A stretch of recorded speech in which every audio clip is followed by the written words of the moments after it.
Сайн байцгаана уу үзэгчдээ. Төв аймгийн цаг нэвтрүүлгийн шинэ дугаар эхэлж байна. Энэ удаагийн дугаараар улсын хэмжээнд өндөржүүлсэн бэлэн байдал зарласантай холбогдуулан бүх шатны боловсролын байгууллагад хөл хорой тогтоосон энэ үед аймгийн хэмжээнд хичээл сургалтын үйл ажиллагааг хэрхэн зохион байгуулж байгаа болон элсэлтийн ерхий шалгалтад хэрхэн бэлтгэж байгаа талаарх мэдээллийг хүргэхээр бэлтгэлээ.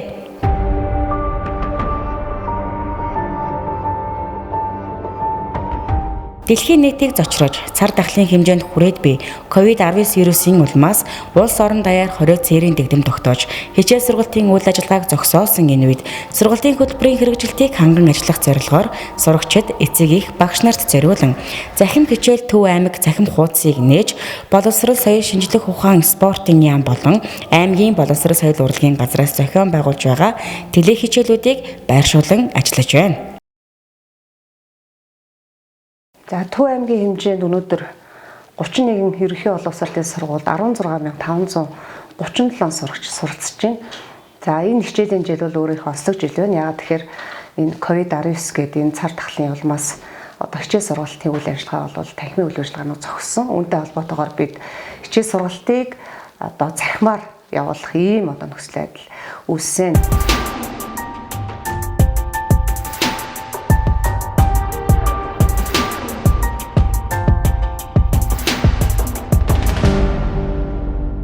Тэл хичээлийг тусгайлан хуваар гаргаж сар сардан төлөвлөж бэлтгэсэн бөгөөд аймгийн төв төлөвцтэй хамтран олон нийтэд хүргэж ажилласан юм а.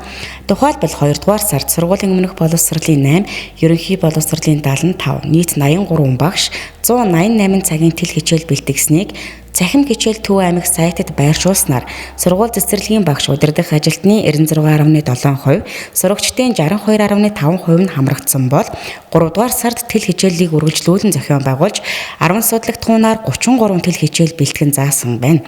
Үүнд сургууль цэцэрлэгийн багш удирдах ажилтны 97.8%, сурагчдын 75.2% нь хамрагдсан байна. Харин 4 дугаар сард Төв аймаг элсэлтийн ерөнхий шалгалт захим хуудсыг нээж 12 дугаар ангийн элсэлтийн ерөнхий шалгалт өгөх сурагчид болон мэрэгжлийн багш нарт зориулан 10 судлагт туунаар 96 удаагийн сургалт зохион байгуулахаар төлөвлөж сургалтаа эхлүүлээд байна.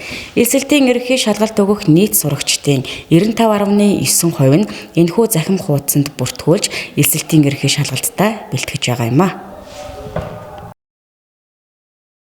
Аймгийнхаа хэмжээнд зөвлөх багш нарын багийг ажилуулдаг. Энэ тэргүүлэх зэргийн заахч багш нар маань энэ захим хичээлийг бас Төв аймагта зохион байгуулж бас энэ Төв аймаг захим хуудас гэсэн энэ хуудсанд бас байршуулж энэ хичээлүүдийг хүүхдүүд маань бас нэмэлтээр баттгаж үзэж байна.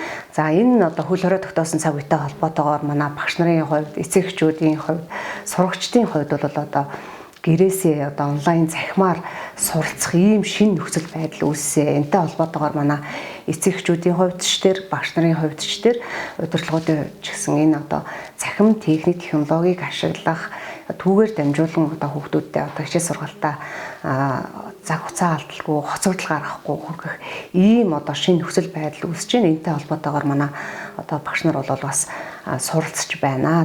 За өдөр болгоныхоо хийсэн даалгаврыг багш нар маань сургуулийнхаа бас захим хуудсанд тавьж тухайн өдөр хүүхдүүдэд хэрхэн ямар зөвлөмж өгч байгаа, ямар даалгаврыг өгч байгаа, хэрхэн яаж даалгавраа шалгаж байгаа гэдгийг эцэг эхчүүдтэйгээ хэрхэн яаж холбоотой ажиллаж байна гэдгээ сургуулийнхаа удирдлагуудтай хуваалцж ажиллаж байна.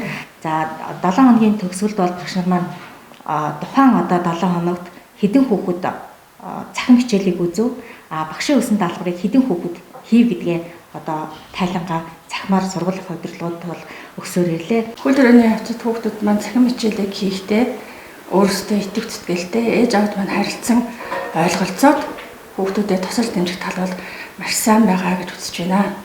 Тухайлбал би Төв аймгийн хэмжээнд 4-р ангийн монгол хэлний хичээлийг 3 удаа заасан. Тухайн хичээлүүдийг манай эцэг эхчүүд үзээд асууж зөвлөж нэмж асуух зүйлүүдээ бол маш их асууж байсан. За тэгээд эцэгчүүдэдтэй болон багш нартайгаа холбогдоод зөвлөгөөнүүдэд цаг тухайд нь авч ирсэн.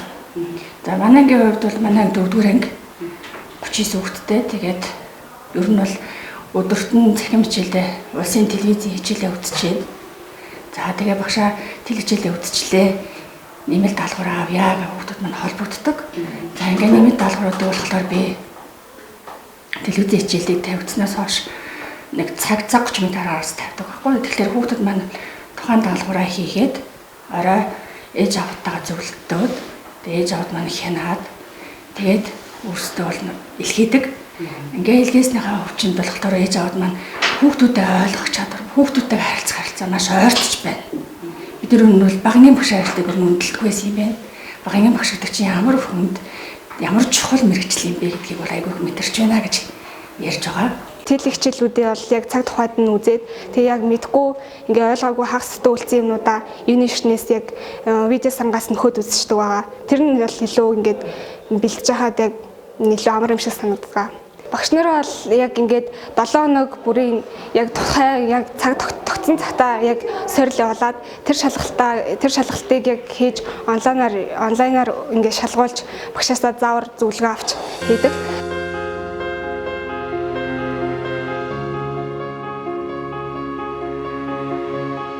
Цахим хичээлийг боловсрол соёл урлагийн газрын мэрэгчлэтнүүд багш нар хамтран бэлтгэсэн бөгөөд судлагдсан бүр дээр анхаарсан гэдгийг онцолж байна.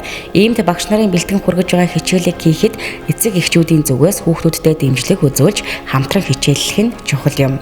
Цахимаар явуулж байгаа тэл хичээл нь сурагчдын хувьд салбарын яам аймгийн боловсрол соёл урлагийн газраас бэлтгэн хүргэж байгаа тэл хичээлүүдийг хүссэн үедээ давтан үзэж баттгах боломжийг олгож байгаа бол багш нарын хувьд хичээлүүдийг өөрсдийн хичээлийн захим сандаа татан авч байршуулж ажлын байрандаа туршлага судлах, ирэх жилүүдэд уг хичээлүүдэд баяжуулан сургалтад ашиглах боломж бүрдэх зэрэг олон талын ач холбогдолтой ажил болсон байна. Тэгээд ер нь бол одоо гэр бүл хүүхдийн төлөө хэлцээс гэдэг ингээл бяам гаргуудыг гэр бүлийн өдөр болгоод зарлчаад байгаа тийм ээ. Тэр утгаараа манай анги болохоор гэр бүлийн өдөртөө болоод 3 сар гарan болж байна. Тэгээд бяам гарагт болохоор эцэг эхчүүд нь хүүхдүүдтэй хамтарч даалгавар өдөртөө болсон. Тэр даалгаврыг бол маш идэвхтэй, сонирхолтой хүүхдүүдийнхаа дунд одоо ийм уур амьсгал гэр бүл гэдэг яг мэдрүүлсэн даалгавар болтгоо гэж маш их тааламжтай хүлээж авч байгаа. Ингээ бодоод үзэхлээр яг хөглөөрэ хичнээн хөл хорой тогтоогдоод гадуур одоо сэтгэл зүйн хувьд ч гэсэн янз бүр байгаа боловч хүүхдүүдтэйгээ ажиллаад ирэхлээрээ бидний стресс бага боловч гэсэн тайлагдаж байна. Хүүхдүүдтэйгээ ойлгох, хүүхдүүдтэйгээ ярилцах боломж их гардаг болсон байна гэж байгаа. Тэгэхээр одоо хичнээн ингээд хичээл орохгүй байгаа ч гэсэн энэ ирчээрээ ажиллаад телевизийн хичээлүүдийг маш идэвхтэй үзүүлээд ингээд сурлага агуулгын хоцрогдолгүйгээр эрх хичээлийн жилтэйгээ золгох зүгээр байна гэсэн санаа байна. За ингээд эхний байдлаар ингээд үзэхэд цахим хичээл бол нэлээд идэвхтэй хүүхдүүд маань оролцдог байлаа. За ихэнх хүүхдүүдийн маань 90% бол ерөөсөө цахим хичээлийг үзэж багш нартайгаа эргэх холбоотой ингэж ажилладаг байлаа. Гэтэл одоо сүүлийн үед одоо 2 дахь 3 дахь удаагийнхаа одоо энэ карантин сунгацнаас хойш одоо эцэгчүүд маань хүүхдүүдтэйгээ бас ажиллах эргэх нөгөө багш нартайгаа эргэх холбоотойгоо ажиллах энэ үйл ажиллагаа маань бас жоохон учир дутагдaltaй байгаа нь бол ажиглагдж байна. За өдөр болгоны одоо хичээл үзэж байгаа даалгавруудыг эцэг эхчүүдээс багш нар ингээд авж байгааг харахад одоо эцэг эхчүүд маань хүүхдүүдийнхээ одоо хийж байгаа даалгаврыг буцаан одоо багш нар руу явуулах энэ үйл ажиллагаа бас жоохон учир дутагдaltaй болж эхэлж байна. Тэгэхээр ерөнхийдөө эцэг эхчүүд маань энэ тэл хичээл гэдэг бол хүүхдүүд маань тухайн одоо ангийн хүүхдийн одоо тухайн үед үзэх энэ агуулгыг л хүүхдүүд маань хоцрогдолгүйгээр одоо олгох гэж байгаа гэдгийг сайн ойлгох хэрэгтэй юм учраас эцэг эхчүүд маань зурагтаар бас гарч байгаа энэ хичээлүүдийг хүүхдүүдэд сайн үзүүлээсэй багш нараас маань өгж байгаа энэ даалгавруудыг бол сайн хийлгэж байгаасай гэж одоо хүсмээр байна.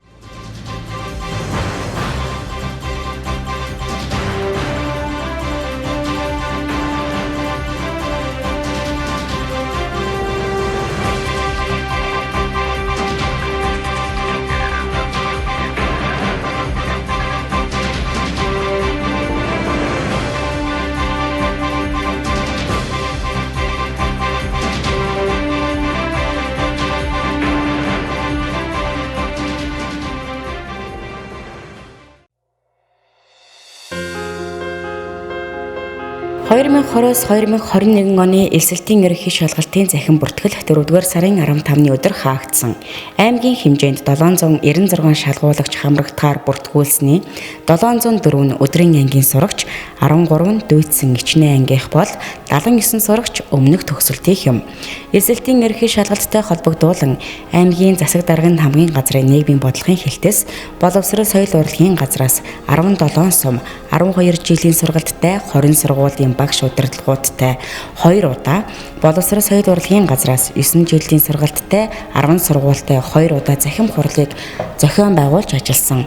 Энэ үеэр элсэлтийн ерөнхий шалгалт өгөх сурагчдыг интернеттэй орчинд байлгаж, захим сургалтад хамрагдах боломжоор хангах, сургууль бүр элсэлтийн ерөнхий шалгалтын бэлтгэл ажлын төлөвлөгөө, захим ангийн хичээлийн хуваарийг наривчлан гаргаж ажиллах, боловсролын үнэлгээний төв болон боловсрол соёл урлагийн газраас зохион байгуулж байгаа элсэлтийн ерөнхий шалгалтад бэлдэх захим сургалтад мэргэжлийн багш нар болон сурагчдыг бүрэн хамруулж, удирдлагаар ханган ажиллах, ариутгал халдваргүйжүүлэлтийг стандартын дагуу тогтмол хийх зэрэг үүргийг чиглэл болгожээ. За бид бас хөдөө орон нутгийн сумдын сургуулиудтайгаа захимаар холбогдож үүрэг чиглэл даалгавруудыг өгч явж байна. 2 ч удаа бид захим хурлыг хийсэн. За мөн одоо энэ хөл хорой тогтоосон энэ цаг үед бас бид нийт одоо боловсрол соёл урлагийн газарт за мөн сургуулийн удирдлагуудад хандсан одоо засаг даргын албан даалгаврыг бас хөрвүүлж одоо хугацаатай үүрэг чиглэлүүдийг өгч ажиллаж байна. За энэ элсийн ерөнхий шалгалт буюу одоо амьдралынхаа чухал одоо сонголтыг хийх гэж байгаа энэ хүүхдүүдтэй бид одоо суралцах нөхцөл боломжоор хангах зорилгоор за бодлогоор бас аймагаас арга хэмжээнүүдийг авч хэрэгжүүлж байна. За үүнд бол бид энэ элсийн ерөнхий шалгалт өгөх нийт сурагчдаа одоо сар бүр 9 ГБ-ийн хурдтай энэ одоо хөнгүү дугаарыг бас эрхтэй дугаарыг бас бүх суралцагч болоод одоо элсийн ерөнхий шалгалтанд бэлтэж байгаа судалгахууны одоо багш нартаа бас олгож байна. Энэ маань бол хөдөө орон нутаг ялангуяа сумдад одоо суралцж байгаа хүмүүс маань дата эрхээс шалтгаалаад одоо хичээл сургалтаа үзэж чадахгүй байгаа. Энэ зүйлийг бол нөхцөл боломжоор бол бүрэн хангаж байна гэж ингэж ойлгож. Мэргэжил бүрийн багш нар бол тус тусдаа цахим хуудас нээсэн элсэлтийн ерөнхий шалгалтанд бэлдэх цахим хуудас нэгээд түүгээрээ захим хичээлүүдэд оруулаад захим хичээлийнхээ дагуу багш нар бас өөрсдөө захим хичээлээ үзээд захим хичээлээр хүүхдүүд гол нь юу анхаарч юу ойлгох ёстой вэ гэсэн зөвлөмжийг өгөөд за тэгээд түүнийхээ дагуу тасгал даалгаврыг өгөөд эргээгээд хүүхдүүдээс эргэх холбоотой тасгал даалгаврыг шалгаж ажиллаж байна. За түүний тэр групп болгоны багш нар мэргэжил болгоны одоо нийгмийн ухаан, хим, биологи гэд тус тусдаа өөрсдийн Google документ ашиглан онлайн тестээр яг сэдв болгон дээр нь тусдаа өөрсдөө тест боловсруулад тэг хүүхдүүдээс тест аваад тэр тестийн хариу тэр дороо гарчдаг учраас хүүхдүүдтэй эргэж мэдээлээд хүүхэд болгоны одоо хариултанд тусгайлан ингээд зөвлөмж өгч ажиллаж байгаа. Хүүхэд бүрт тус тус нь юун дээр алдсан байна, юуг анхаарах ёстой вэ гэсэн юм зөвлөмжийг өгч ажиллаж байна. Эргээд бид нөгөө 100 програм ашиглаад хүүхдүүдтэйгээ бас эцэг ихтэй хүүхдүүдтэй холбогдоод яг нүүрээ харж агаад ийм юм чин болж шүү, эн чин болохгүй шүү, ийм юм дээр анхаараарай гэсэн ийм зөвлөмжийг өгч ажиллаж байгаа. Сургуулийн захим ангийг нээсэн. За 2 дугаарт нь төлөвлөгөөний дагуу багш нар маань 12 дугаар ангийн одоо судлагдаагүй агуулга, судлагдсан агуулгын жагсаалтыг гаргаж календарчлан төлөвлөгөөний дагуу явж байгаа бөгөөд үүний зорилго нь бол сурагчдад одоо шинэ мэдлэгийг цэгцтэй, ойлгомжтой, тулгууртай одоо хүргэх зорилготой юм байнамаа. За 3 дугаар зарим сурагчийн өмнөх мэдлэгийг сэргээх зорилгоор 9-өөс 12 дугаар ангийн одоо хичээлүүдийг багцлаад багш нар маань одоо өөрөө хичээл зааж одоо бичлэг хийж захим ангийнхаа сургалтанд оруулж байна. За үүнд бол англи хэлний багш, химийн багш нар маань санаачлагтайгаар ажиллаж байгаа. За 4-р монгол хэлний багш маань хугацаатай тест боловсруулан сурагчдынхаа мэдлэг чадварын төвшинг тодорхойлох аргыг одоо онлайн байдлаар нэвтрүүлэн ашиглаж байна. За дараагийн дугаарт бол Zoom программыг одоо захим ангиуд маань ашиглаж хичээл сургалтын үйл ажиллагаанд нэвтрүүлэн одоо хэвшиж байна. За үүнд бол нийгмийн багш маань илүү санаачлагтайгаар ажиллаж байгаа. За дараагийн дугаарт бол сурагчид маань БМД-гээс бэлтгэсэн одоо СТ ерөнхий шалгалтанд бэлтгэх хичээлийн хуваар болон 12 дугаар ангийн хичээлийн хуваарийг хуваарийн дагуу хичээлүүд үзэн судалж байгаа. Үүний дагуу бол боловсрол соёл урлагийн газраас зохион байгуулж байгаа ээж бэлтгэх хуваарийн дагуу хичээлүүдийг нэмэлт байдлаар үзэн судалж байна. Үүнд бол математикийн 9, монгол хэлний 10, нийгэм түүхийн 2, физикийн 8, хими биологийн 6 цагийн хичээлд бол хамрагдаад дасгал даалгавар ажиллан тухайн багштайгаа хамтран ажиллаж байна. За энэ жил дэлхийн нийтийг хамарсан өвчин тэгээд 20 цэрийн үед 12 дугаар анги төгсөж байгаа нийт сурагчдаа эцэг эхчүүд бидний зүгээс бол нэлээд их хүн анхаарал тавих шаардлагатай болж эхэлж байгаа. Ингээ багш нарын Facebook хаяг тэр юугаар захим шалгалтуудыг маш их авж байгаа. Бид нар чинь өмнө нь бол ийм зүйлтэй тулгарч харьцаж байгаагүй. Энэ бол шинэ зүйл учраас биднэрт бол багш нартай тухайн үед нь байнгын харилцаж захимаар харьцаж хүүхдийнхаа байгаа байдал хичээлийн явц тэгээд өгж байгаа даалгаврууд энтрийг бол байнгын хянж ажиллаж байгаа шаардлагатай болж байгаа.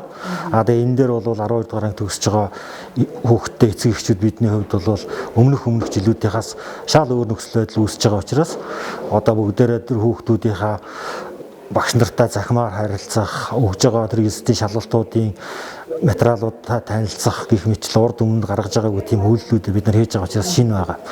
Гэхдээ энэ сургалт бол маш зөв зүйтэй энэ нөхцөл байдалтайгаа уялдаад ингэж явж байгаа нь бол энэ хүүхдүүд маш их тус дэмжлэг болж байгаа хаа гэж бодож байгаа.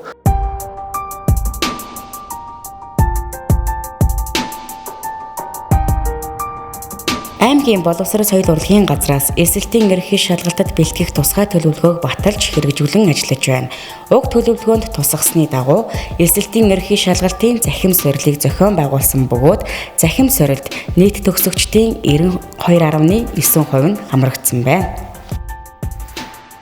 Боловсрол соёл урлагийн газраас зохион байгуулсан захим сорилгод нийт 123 сурагч оролцох ёстой байснаас 115 сурагч буюу нийт сурагчдын 93%-ийг бол хамруулсан. За ингээд нийт сурагчдын маань гүйцэтгэл 48%-ийн гүйцэтгэлтэйгээр шалгагдсан. За энэ маань бол төдийлөн өндөр хувь биш боловч ямар нэгэн байдлаар бидний зохион байгуулсан төлөвлөгөөнийхөө дагуу явж байгаа ажлын маань үр дүнд сурагчдын маань гүйцэтгэлийн өмнөх сорилын гүйцэтгэлийн хувьас арай давуу хувьтай шалгагдсан. За үүнд бол бид нар дүгнэлт хийгээд дараагийнхаа сургалтыг хэрхэн зохион байгуулах талаар бол дүгнэлттэй ажиллаж байгаа.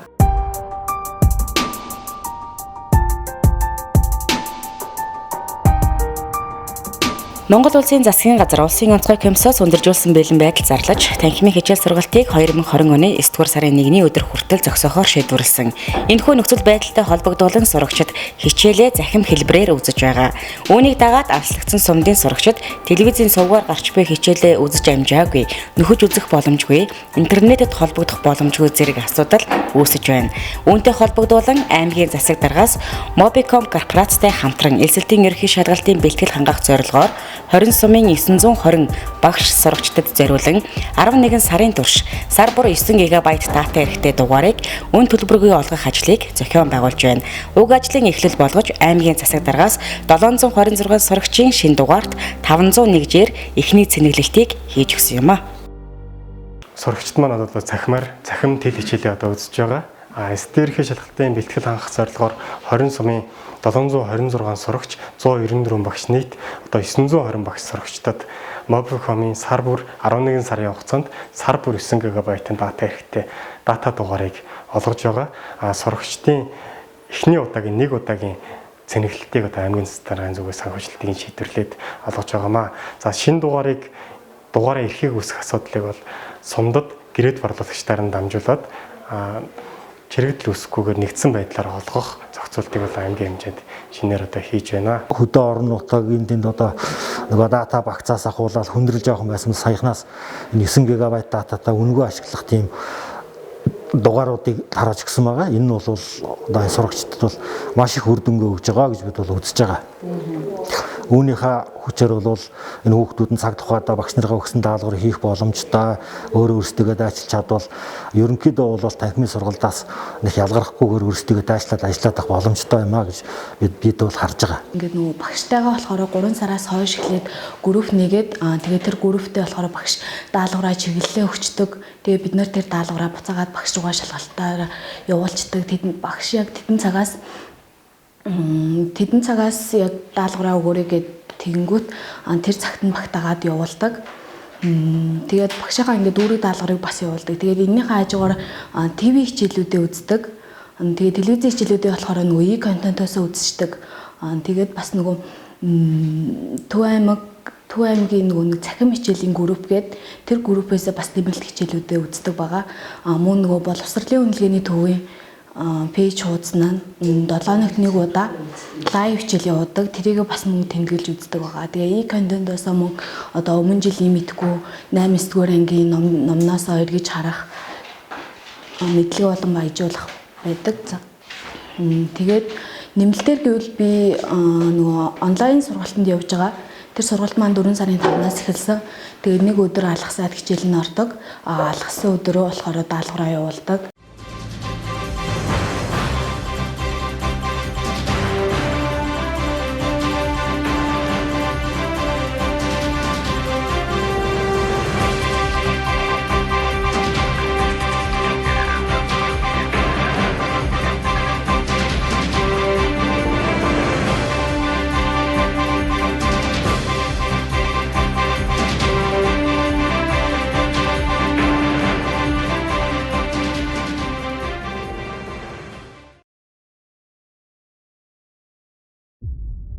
Эсэлтийн ерөнхий шалгалтын бэлтгэлийг хангах зорилгоор багшийн туслах 800 захин боловсролын хөтөлбөрийг сургалтын үйл ажиллагаанд ашиглах боломжийг бүрдүүлж 20 сургуулийн 31 бүлэг болон аймгийн боловсрол соёл урлагийн газарт багшийн туслах 800 аппликейшны 3 сарын эрхийг нээлгэн аймгийн хуваарлагдаагүй зардлаас санхүүжүүлж 1,728 мянган төгрөгийг шийдвэрлсэн байна. Багшийн туслах 800 гэдэг энэ аппликейшнийг бас нийт энэ жил одоо эсэсийн ерөнхий шалгалт өгөх 12 дугаар ангийн 32 бүлэгт бас аймгийн засаг даргын зүгээс одоо бас хөрөнгө санхүүгийн шийдээд бүх сургуулиудаа бүлгүүддээ бас хүргэж байна. Энэ бол бас манай энэ жил одоо эсэсийн ерөнхий шалгалт хүүхдүүдэд маань бас нэг одоо боломж нөхцөл бий болж байна гэж ингэж харж байна. За манай сургууль бол улсын лаборатори сургууль улсын хэмжээнд Төв аймгаас 140 хүүхэд биологи хичээл шалгалт өгөх үе 30 хүүхэд буюу 21%-ийг нь өгч байгаа. За тэгээд энэ хүүхдүүдтэйгээ яаж ажиллаж байна вэ гэхээр за эхлээд календарчлсан төлөвлөгөө гаргасан байгаа. За энэ календарчлсан төлөвлөгөө болохоор даваагаас 5 гарагт болохоор дандаа тест явуулдаг. За энэ тестэнд хүүхдүүд өөрсдөө ажиллаад тухайн өдрийн 18 цагт багштай илгээж байгаа.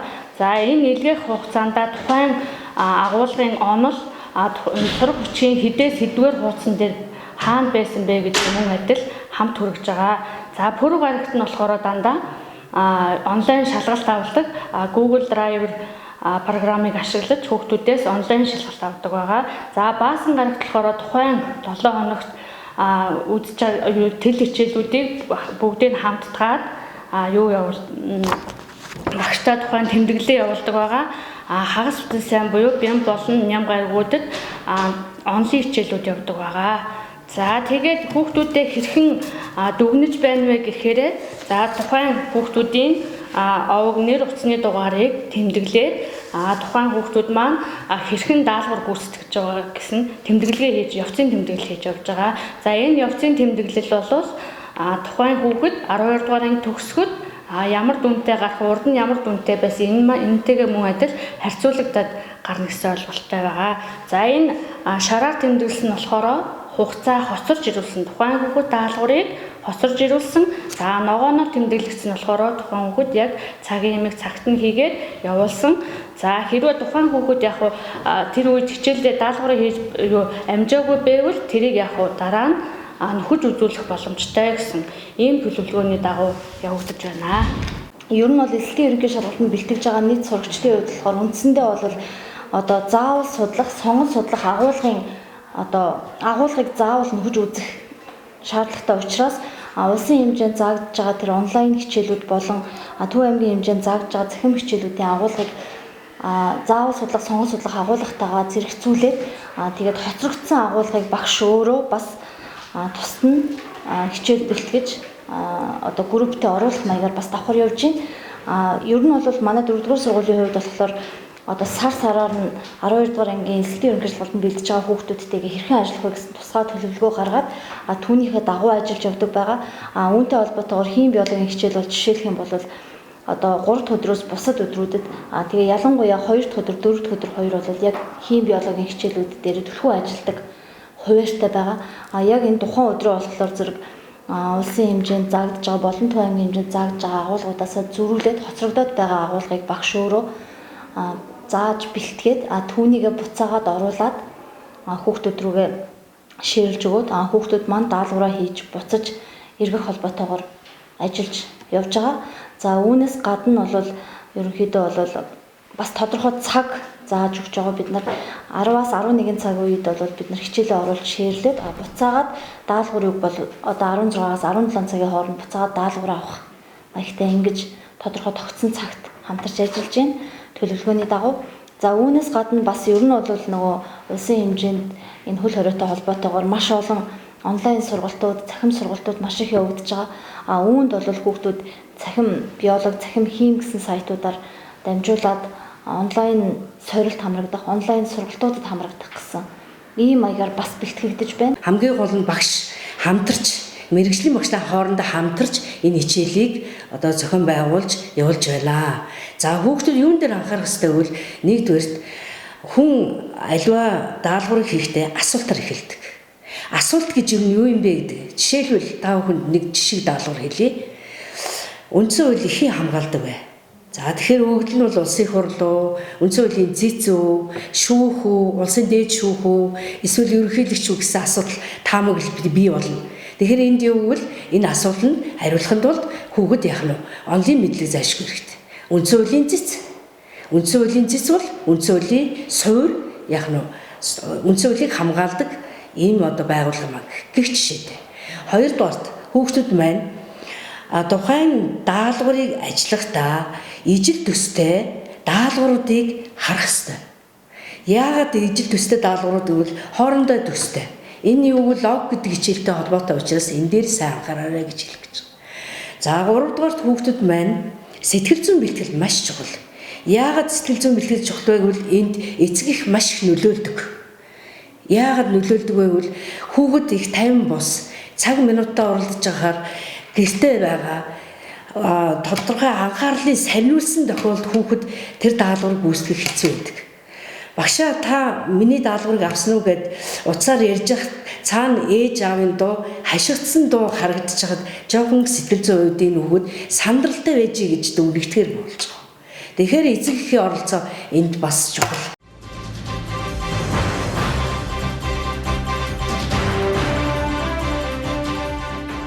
Ажилтай, орлоготой иргэн, ая духтай, чанартай амьдралтай өрх гэр, өсөлттэй, өгөөжтэй, эдийн засагтай аймаг болох хөгжлийн зорилтоо хамтдаа хэрэгжүүлээ. Төв аймгийн цаг нэвтрүүлгийн энэ удаагийн дугаар өндөрлөж байна. Дараагийн дугаараар иргэн уулзтлаа. Түр баяртай.